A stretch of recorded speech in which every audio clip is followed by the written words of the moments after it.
"Break that wild stallion, cowboy, and I will be your wife." She laughed, sure he would fail, never guessing this joke would change everything.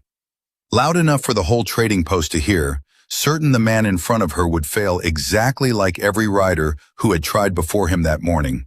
She had no idea patience would succeed where force had failed a dozen times already, and that a joke thrown out to entertain a crowd was about to become the truest promise either of them ever kept. Stay with us to the end, because what happens between this cowboy and this stallion changes more than one life before the sun goes down. And if frontier romance is why you keep coming back, tap join beside the channel name. It costs nothing extra and keeps these stories coming. Now let's go back to the beginning and take it slow. In the spring of 1876, Arizona Territory sat at the seam between two worlds that rarely touched without friction. Deserts stretched out beneath skies so blue they looked painted on, broken by red mesa walls, low mesquite, and the thin silver threads of rivers that made the difference between a place a person could live and a place that would kill them inside a week. Cattle drives cut long, dusty lines across that country. Apache families moved through it the way their grandparents had, following water and season, keeping to trails older than any fence a settler had ever strung. Fear and misunderstanding kept the two worlds apart more often than not, but here and there, at a handful of trading posts scattered along the rivers, something like common ground existed, a place where a rancher and a warrior's daughter might stand in the same dust and trade goods without either one reaching for a weapon first.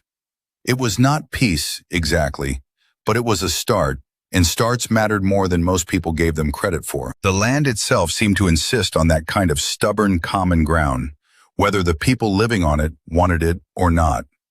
Rain came rarely enough that everyone, settler and Apache alike, learned to read the sky the same anxious way, watching for the same distant thunderheads, praying over the same dry creek beds for the same reason.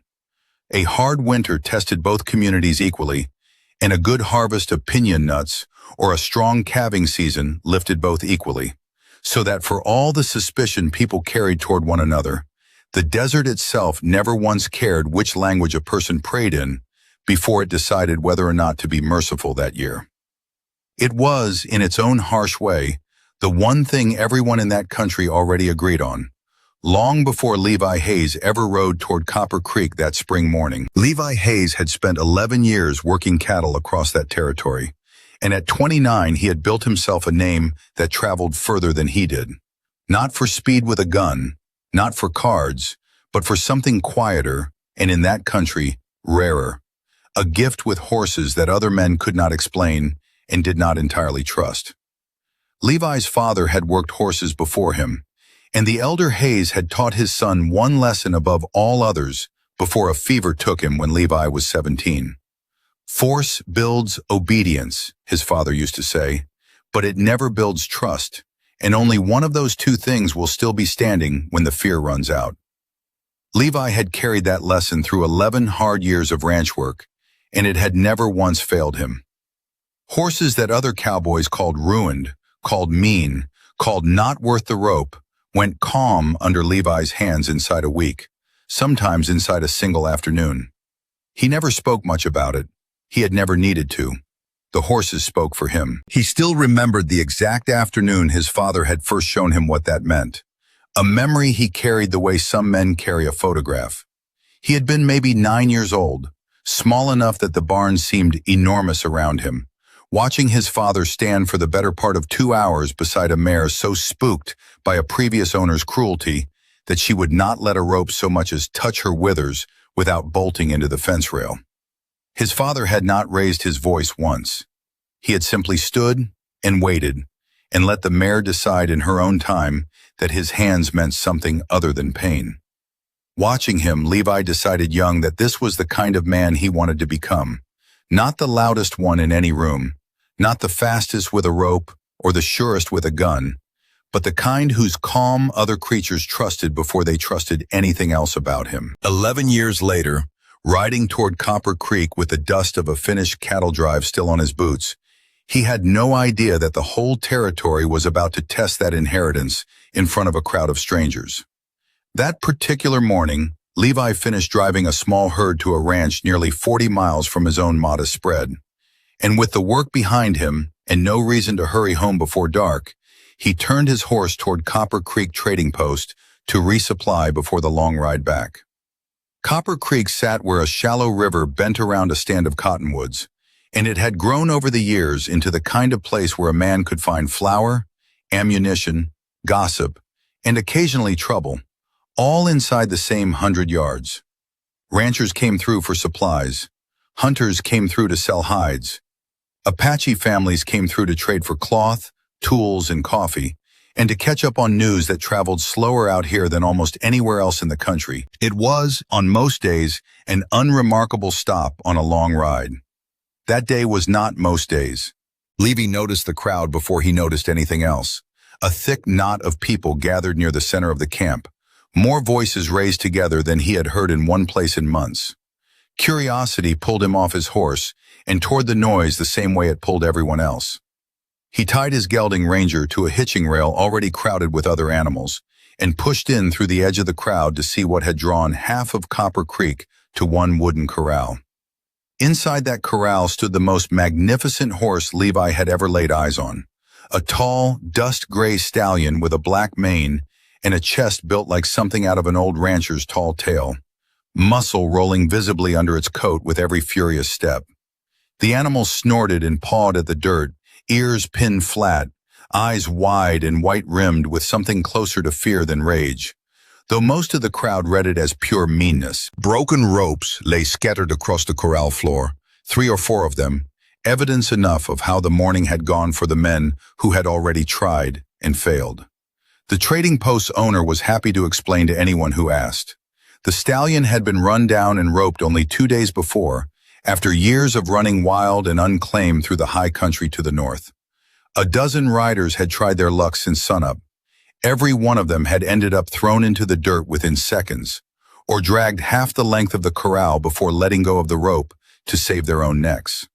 Some in the crowd swore the animal could never be broken by any man alive. Others said it carried something more than ordinary orneriness in it, the untamed spirit of the whole territory, distilled down into one horse too proud to be owned. Whatever the truth of it, nobody standing at that fence looked eager to climb over it again. A big rancher named Whit Dawson stood near the front of the crowd, loudly enjoying every failed attempt. A man well known through that stretch of the territory for 2 things: running the largest herd for 50 miles in any direction, and having very little patience for anyone he considered soft, whether that softness showed up in a horse or a man. Dawson had already lost 2 good riders to the stallion that morning and seemed to be taking a strange satisfaction in watching everyone else fail alongside him. He was also, though few said it to his face, one of the loudest voices in Copper Creek against any friendliness shown toward the Apache families who traded there, a suspicion he wore as openly as his hat. He would matter again before the day and the season were over. Among the onlookers stood a young Apache woman whose bearing caught Levi's eye before her face did. She stood close to the corral rail with her arms folded, watching the chaos with an amused, unbothered calm that set her apart from everyone flinching and gasping around her. Her dress was soft, doe-skin worked with fine beadwork in blues and reds, and her dark hair fell loose past her shoulders, held back at the temple with small turquoise ornaments that caught the morning light. She did not look afraid of the stallion. She looked, if anything, faintly entertained by the men who were.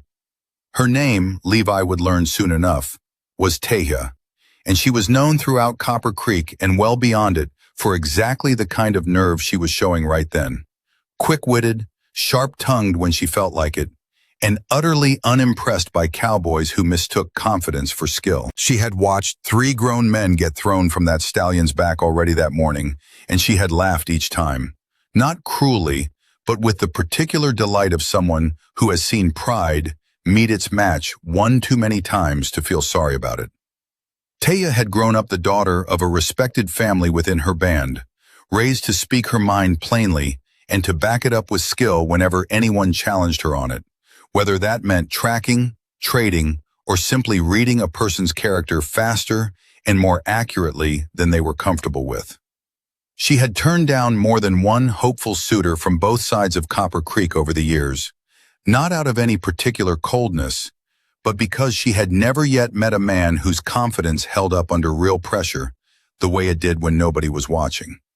She came to the trading post that morning for the same reason most people had, drawn by the noise and the spectacle of a horse nobody could seem to touch, with absolutely no expectation that the day would end with her own future rearranged.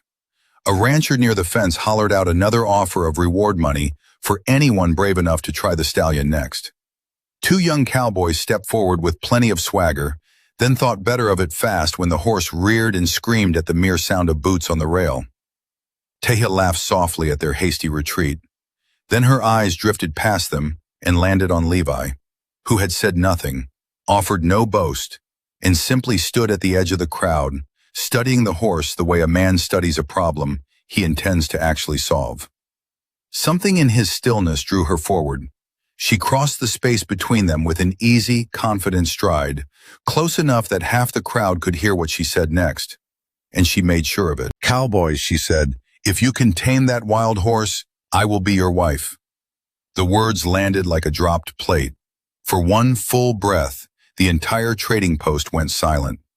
Then laughter broke over the crowd in a wave, loud and helpless, cowboys pulling off their hats to wipe their eyes, an old rancher slapping his knee, someone shouting that Levi ought to take the bet before he came to his senses. Even the men who had just been thrown from the stallion's back laughed along, grateful for something to take the sting off their own failure.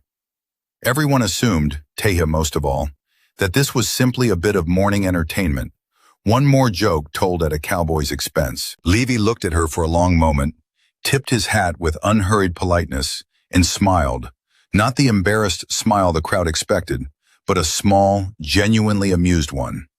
"A promise is a promise," he said, "but first let's find out whether that horse wants a friend before he decides to take a rider." The answer took the crowd by surprise enough that the laughter faded into curious murmuring. Levi set down his hat outside the fence, left his coiled rope hanging on the rail where it would do him no good and no harm, and climbed over the corral gate carrying nothing but patience. The stallion charged the instant Levi's boots touched the dirt, stopping only a few feet short before rearing high on his hind legs, with a scream that sent dust exploding into the air and half the crowd stumbling backward from the rail. Levi did not reach for a weapon. He did not raise his hands or brace to fight. He simply stood where he was, feet planted, arms loose at his sides, and let the animal look at him. He understood something most men at that fence did not. A horse that charges and rears is not always announcing rage. More often, it is announcing fear, and fear dressed up as aggression is still fear underneath, no matter how much dust it kicks up. This stallion had likely spent every day of his life running free across open country, and now, in the space of 2 days, he had been roped, hauled behind strangers, penned inside 4 wooden walls, and shouted at by a crowd of people who wanted nothing from him but obedience. Levi had seen that particular kind of terror before in smaller horses, in gentler circumstances, and he knew exactly one cure for it. Not force, time. After that first furious charge, the stallion landed hard and began circling the corral at a stiff, wary trot, never once taking his eyes off the man standing motionless in the center. Levi let him circle. He said nothing for a long while, simply turned in place slowly to keep facing the horse without ever stepping toward him, without ever cornering him, without ever giving the animal a reason to believe this human, unlike all the others, meant him harm. Minutes stretched into what felt like an hour. The crowd, restless at first, gradually quieted, drawn in despite themselves by the strange, patient standoff playing out in front of them. Levi finally began to speak, low and even, words too soft for anyone outside the corral to make out clearly, though the tone carried, calm, unhurried, almost fond, the way a man might speak to an old friend, rather than a half-wild animal that had already broken 3 ropes that morning. Slowly, the stallion's frantic circling eased into something closer to pacing. He stopped further from Levi each pass, then closer still, until finally he came to a stop a few careful yards away, ears no longer pinned flat, breath still heavy but no longer explosive. Levi lifted one empty hand, palm open, and held it there without stepping forward, without demanding anything at all. The stallion lowered his head slightly and studied the offered hand for a long, considering moment. Tehya watched from the rail with her arms no longer folded, her earlier amusement replaced by something quieter and far more interested. She had expected this cowboy to fail loudly like the others, or worse, to succeed the way cruel men sometimes did, through sheer stubbornness and force.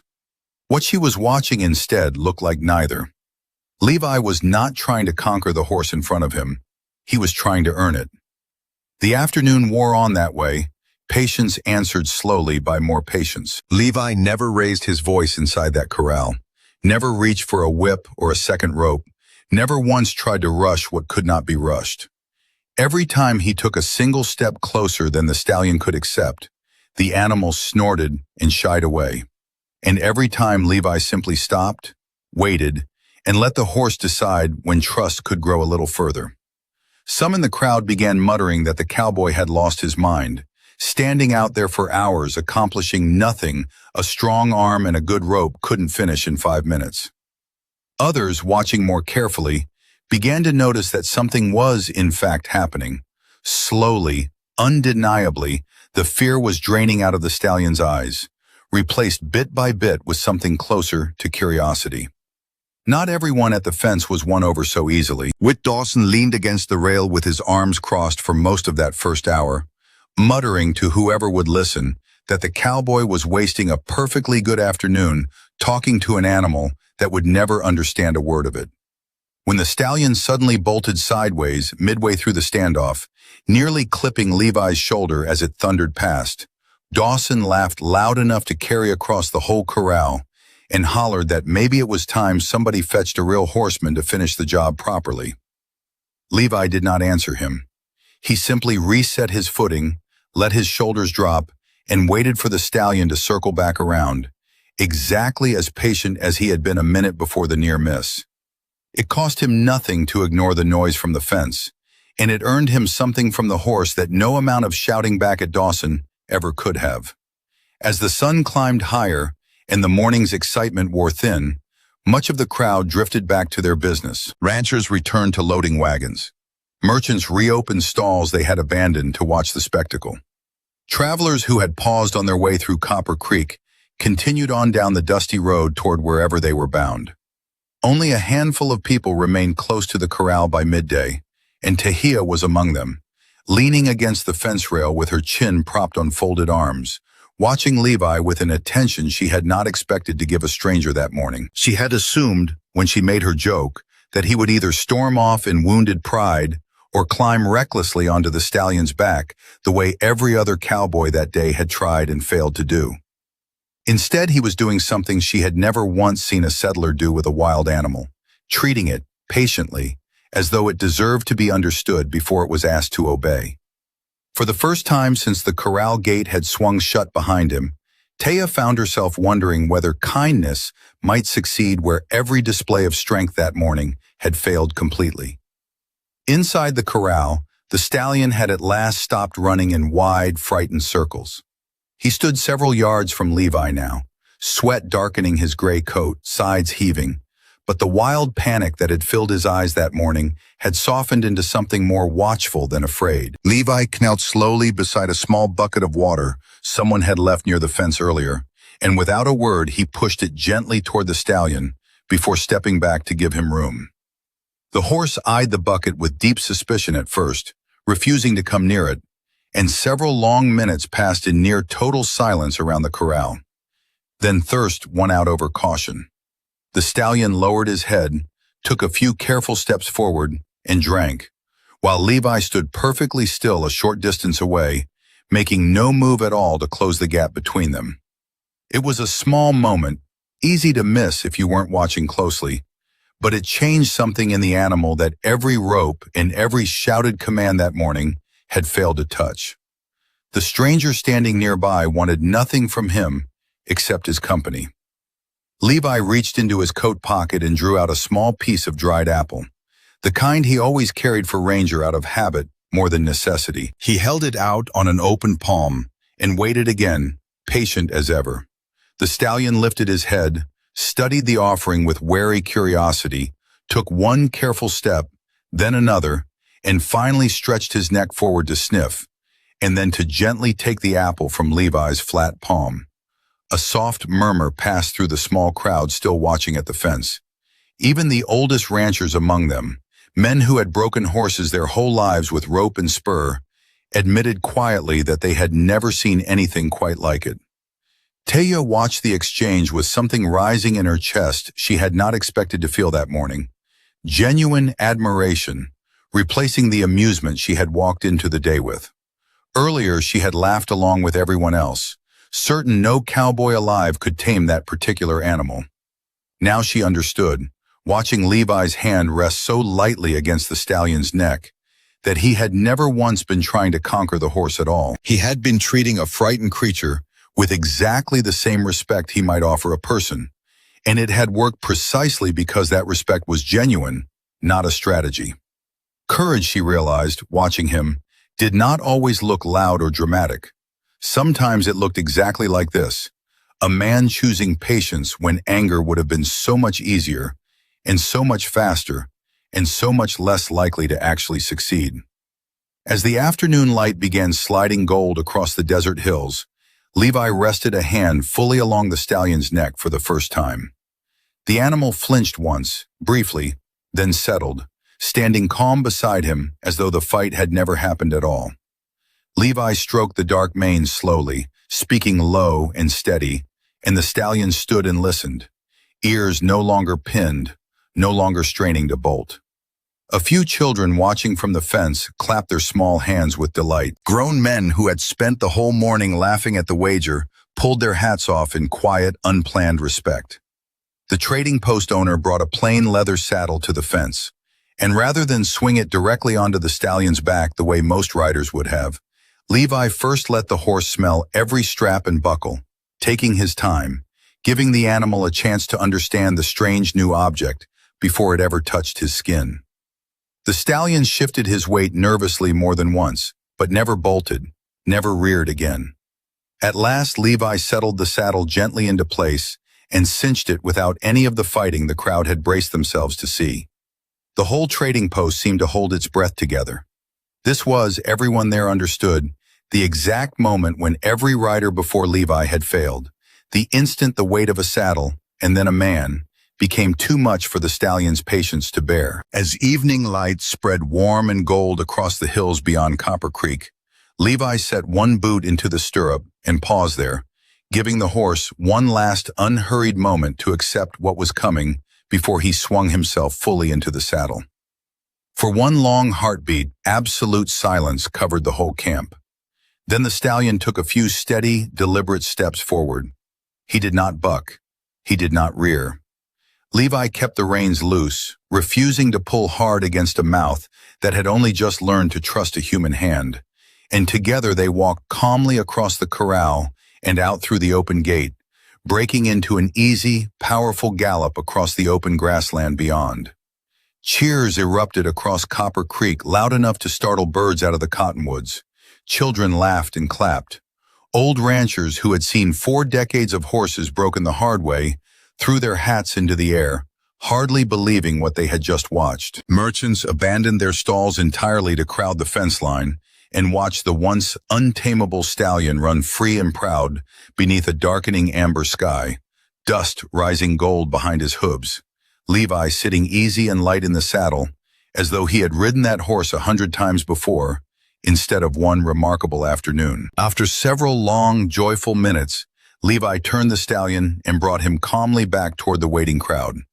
The animal stopped beside the fence without a hint of resistance, lowering his head peacefully, as though he had trusted this particular man for years, rather than a single golden afternoon. Tehya stepped forward first, her earlier teasing entirely gone from her face, replaced by something warmer and far more honest. She looked up at Levi, laughed softly, and admitted that she had never actually believed anyone could do what he had just done.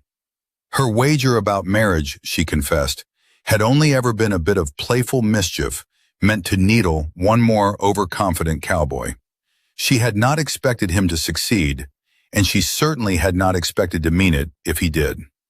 Levi swung down from the saddle and chuckled, telling her gently that he had understood it was a joke from the very start, and that he held no grudge over it at all. If anything, he owed her thanks rather than resentment, because without her wager pulling him into that corral, he might have ridden right past the most remarkable horse he had ever laid hands on. Their conversation, which began with easy laughter and mutual embarrassment, settled quickly into something far more comfortable than either of them had expected from a stranger met that same morning. They talked while the crowd slowly dispersed around them, still buzzing with the story they would be telling for weeks, and by the time the light had gone fully orange over the western hills, neither Levi nor Tehya seemed in any particular hurry to end the conversation. Before Levi finally turned to head home that evening, Tehya surprised herself by inviting him to visit her family's camp the following week, curious to know more about the quiet cowboy who had spent an entire afternoon earning a wild horse's trust instead of forcing it. Levi accepted without hesitation, though he spent most of the ride home turning the invitation over in his mind, half certain he had misheard her, and half afraid to hope he hadn't. He had crossed paths with Apache families at trading posts and along cattle trails more times than he could count over 11 years, always with the careful, distant courtesy men on both sides had learned to show one another. But he had never once been invited past that polite distance into someone's actual life. It occurred to him, riding home under a sky gone fully dark, that he had spent that whole remarkable afternoon thinking only about the horse in front of him. And only now, alone on the trail, did he let himself think about the woman who had made the wager that put him inside that corral in the first place. What began as a single visit stretched, over the following weeks, into something neither of them had planned for, and neither of them wanted to stop. Levi rode out to Tehya's family's camp again and again, first with easy excuses about checking on the stallion's progress, and later without bothering to invent excuses at all. They spent long evenings beside campfires, trading stories the way strangers rarely do and old friends always do. Levi telling her about the ranches he had worked and the father who had taught him everything he knew about horses and patience. Tehya telling him about her people's history, the songs her grandmother had taught her, the long migrations her family still followed by season, the same way their ancestors had for generations longer than anyone could count. Levi began spending his free afternoons teaching the camp's children how to work with horses, the same gentle way his father had once taught him.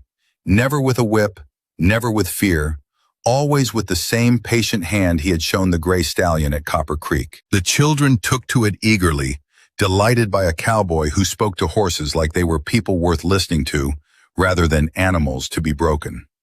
In return, Tehya taught Levi small pieces of her language, showed him which plants along the riverbank could heal a wound or settle a fever, and brought him along on quiet walks through country he had ridden past 100 times without ever truly seeing it the way her people saw it. One of the first people Levi met properly at the camp was Tehya's grandmother, an elder everyone simply called Grandmother Chody, whose sharp eyes missed very little and whose opinion carried weight far beyond her own fire.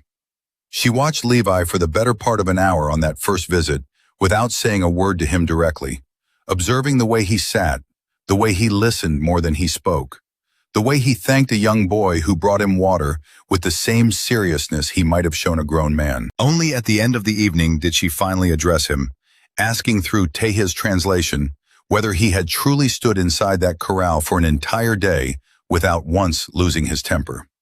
When Levi admitted that he had come close more than once, but had simply chosen not to show it, Grandmother Chody laughed, a short, surprised sound, and told her granddaughter that this particular cowboy at least understood the difference between courage and noise.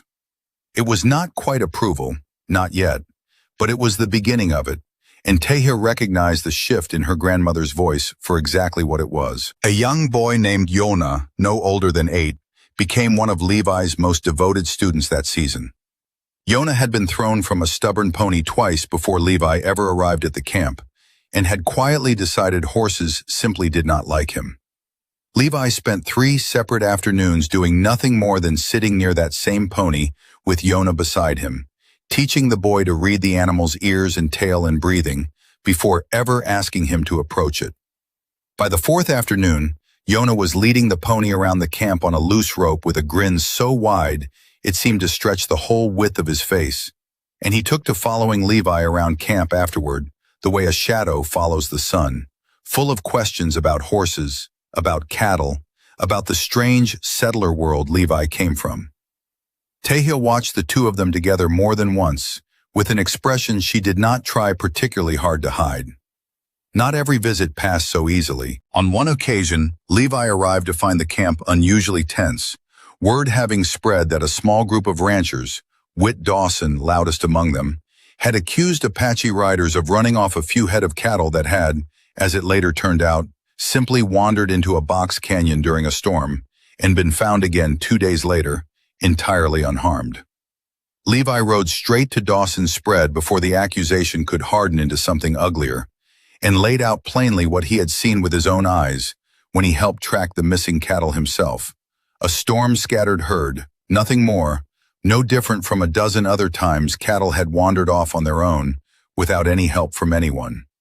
Dawson grumbled and blustered, unwilling to admit fault outright, but he did not repeat the accusation again, and word of Levi's steady defense traveled back to Tehya's camp faster than Levi himself did. It was a small thing in the grand telling of their story, but it mattered enormously in the moment, the kind of quiet loyalty that convinced more doubters on both sides than any grand speech ever could have.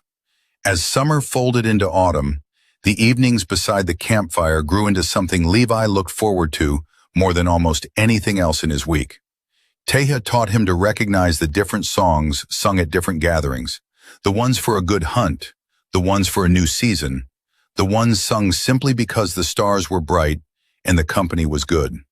Levi in turn told her stories of his father, of long cattle drives through country so empty a man could go a week without hearing another human voice, of the particular loneliness that had settled into him after his father died, and how it had eased, bit by bit, every week he spent riding out to her family's fires instead of sitting alone at his own. Neither of them announced when exactly friendship became something more. It simply arrived the way morning arrives after a long night, so gradually that by the time you notice the light, it has already been there for a while. Tap join beside the channel name if stories like this are worth your evenings. Members get every new frontier romance first, and it helps keep this channel going. Word of the courtship traveled through both communities the way word always travels in small frontier country, faster than anyone intended and twice as loud by the time it reached the last listener. Some ranchers muttered that a cowboy had no business courting an Apache woman, clinging to old suspicion out of habit more than conviction. Some among Tehya's own people wondered aloud whether a settler's promises could be trusted any further than his rope. But those doubts, loud as they sometimes were, met their match in something steadier and harder to argue with. The plain fact of what people could see with their own eyes whenever Levi and Tehya were together. He never raised his voice to her, never tried to change who she was or where she came from, and treated her people with the same unhurried respect he had once shown a terrified stallion. She, in turn, never once let his gentleness be mistaken for weakness, and stood at his side with exactly the same fearless confidence that had drawn his attention across a crowded corral in the first place. Slowly, almost without anyone deciding it should happen, the suspicion between the two communities began to soften. Ranchers who came through Copper Creek to trade started nodding to Apache families they had once avoided entirely. Apache riders who passed near Levi's modest spread began stopping to share water and news rather than riding wide around it. None of it happened quickly, and none of it happened because of one grand gesture. It happened the way trust always happens, in small, unremarkable moments repeated often enough that they stop being remarkable at all. A shared meal here, a returned favor there. Children from both communities learning each other's names at the edge of a corral where a wild horse had once refused to be touched by anyone at all. The gray stallion, for his part, never forgot the man who had earned his trust that first golden afternoon. Levi kept him, named him Storm, for the way he had once torn through that corral like weather nobody could predict, and rode him more often than any other horse he owned.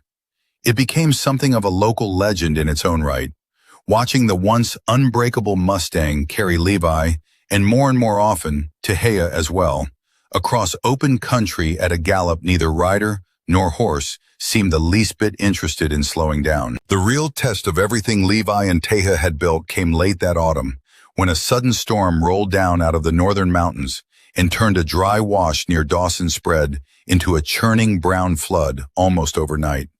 A good portion of Dawson's herd had drifted into that low ground to shelter from the wind, and by the time anyone realized the water was rising fast, more than 30 head of cattle stood trapped on a shrinking spit of ground with the current climbing higher by the minute. Dawson's own riders, exhausted from driving the herd all day, could not reach the far bank fast enough through the current to do any good, and Dawson himself stood on the near shore, shouting orders that nobody could safely follow. Word reached Tehya's camp within the hour, carried by one of the boys Levi had been teaching, and Tehya did not hesitate. She and 3 of the camp's most skilled riders reached the wash at a hard gallop, arriving at nearly the same moment as Levi, who came pounding in on Storm from the opposite direction.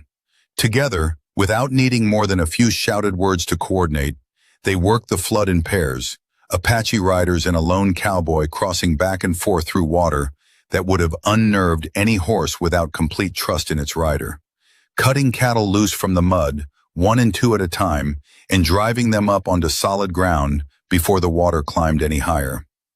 Storm crossed that current more times than any other horse there, steady and sure-footed even as the water rose past his knees, carrying Levi back and forth through the worst of it without once losing his nerve. Exactly the animal that patient afternoon at Copper Creek had promised he would become. By the time the last of the herd stood safe on high ground, the light was fading, and every rider there, settler and Apache alike, was soaked through and shaking with cold and relief in equal measure. Whit Dawson stood counting his cattle in the near dark, and when he finished, he walked straight over to Tehya, and in front of his own riders and hers, took off his hat and thanked her plainly, without any of the grudging suspicion he had carried for years. He would have lost half his herd that evening, he admitted, if her people had not ridden out the moment word reached them, faster and braver than his own tired men had been able to manage. It was not a grand speech, and it did not erase years of old mistrust overnight, but it was honest, and honest went further with people like Dawson than anything showier ever could have. From that evening on, Dawson never spoke another careless word against the Apache families who traded at Copper Creek, and more than once in the seasons that followed, he was the first to offer help when their camp needed it. As the seasons turned, what had begun as a joke shouted across a corral settled into something neither Levi nor Tehya any longer thought of as new or surprising. It simply was, the way certain true things become, once enough time and honesty have been poured into them. There was no single dramatic moment when either of them decided to fall in love. No single sunset or single conversation that changed everything at once. It happened instead across dozens of small evenings, a shared meal of roasted venison and cornmeal beside a low fire, while rain drummed lightly on a hide shelter overhead. A long, silent ride home under more stars than Levi had ever bothered counting before that year. A quiet afternoon spent repairing a section of fence together in comfortable silence that needed no words at all to feel complete.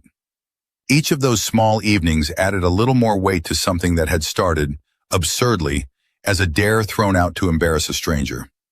Levi asked her properly one evening beside the same river that ran past Copper Creek, with no crowd watching and no wager attached to the question this time, only the plain truth of what he wanted. He had rehearsed the words on the ride over, the way a man rehearses something that matters too much to risk getting wrong, and every carefully practiced sentence left him the instant Tehya turned to look at him in the low evening light. In the end, he simply told her, plainly, that he could not remember what his evenings had felt like before she filled them, and that he did not much care to find out again. Tehya, who had once laughed at the very idea of marrying a stranger over a horse she assumed he could never tame, said yes without a moment of the teasing hesitation she might once have shown, and told him afterward, laughing again but softer this time, that some part of her had known the answer since the moment she watched the stubborn stallion drink from his hand.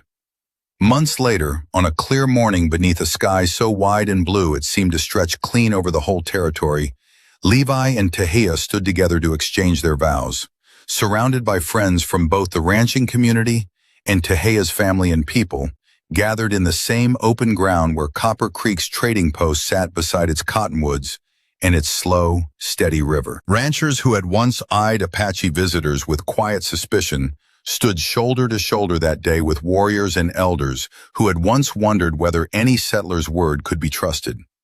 Children from both communities ran laughing between the gathered adults, chasing each other around wagon wheels and cook fires, entirely unbothered by boundaries their parents and grandparents had once treated as unbreakable. Grandmother Chody stood near the front of the gathering that morning, her sharp eyes softer than Levi had ever seen them, and it was she who spoke the first blessing over the couple before the vows themselves were exchanged, her voice carrying clearly across the hushed crowd in words Levi had spent a whole year slowly learning to understand. Young Yonah stood close by as well, no longer the boy who once believed horses simply did not like him, holding Storm's lead rope with the quiet pride of someone who had earned that particular honor through a full season of patient practice. Even Whit Dawson stood among the ranchers that morning, hat in hand, nodding along without a trace of the suspicion he had once worn as plainly as his boots.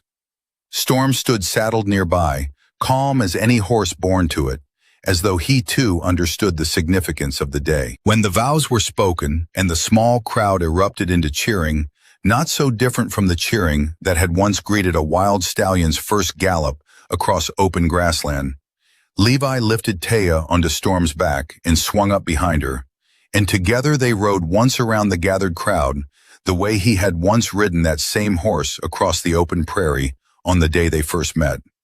Except this time, there was no wager left to settle, no crowd waiting to see whether he would fail. There was only the wide Arizona sky above them, and two communities standing together beneath it who had learned, one patient afternoon at a time, that trust built slowly always outlasts fear built quickly. Their story became something people told for years afterward around Copper Creek and well beyond it, passed from rancher to rancher and family to family, the way the best frontier stories always traveled, growing a little in the telling, but never losing the true heart of it. A joke tossed out to embarrass a proud cowboy had become, against every expectation in that laughing crowd, the beginning of a marriage built on exactly the same patience that had once calmed a wild horse nobody else in the territory believed could ever be tamed. People who had watched Levi walk into that corral carrying nothing but quiet confidence liked to say afterward that he had never really been taming the stallion at all that day. He had simply been showing everyone watching, including the woman who would become his wife, what patience looked like when it was given the time it needed to work. And that, more than any wager or any wild horse, was the real legend Copper Creek remembered. Not a cowboy who broke an unbreakable stallion, but a man and a woman who broke down something far harder to move than any horse ever was. One honest, patient day at a time, until two worlds that had stood apart for generations found a little more common ground, standing together beneath that same wide sky. If this story of patience, courage, and a promise nobody expected to come true stayed with you, let us know down in the comments which part you love most, the taming of that stallion or the taming of two stubborn hearts that followed it. Like this video and subscribe so you never miss the next frontier story. Tap join beside the channel name to become a member and catch every new frontier story first. It takes 10 seconds and means a lot. We will see you in the next one, riding back into the Arizona territory where legends like this one are still waiting to be told.